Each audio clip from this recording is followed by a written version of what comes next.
Update settings ఎలా చేయాలంటే ఇప్పుడు మౌస్ పర్సన్ పనిచేయకపోయినా డ్రైవర్స్ ఆగపోయినా సో ఇలా విండోస్ అప్డేట్ సెట్టింగ్స్ అని ఇది క్లిక్ చేయాలి.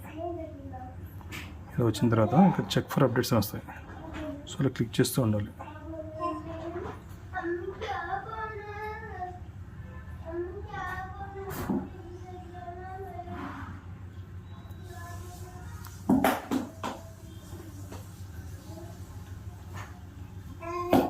సో ఇలా ఏమైనా ఉంటే అప్డేట్ అవుతూ ఉంటాయి, పెండింగ్ ఏమైనా ఉంటాయి వేరే అప్డేట్స్.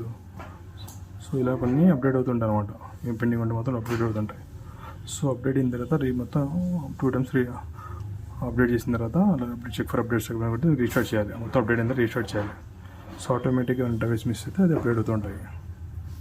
సో మొత్తం డౌన్లోడ్ అయిన తర్వాత రీస్టార్ట్ చేయాలి. మళ్ళీ సేమ్ ఇక్కడికి వెళ్ళి Windows updates types Windows update settings కొట్టి మళ్ళీ చెక్ ఫర్ అప్డేట్స్ కొట్టాలి. సో అలా కొడుతూ ఉంటే అప్డేట్ అవుతుంటాయి.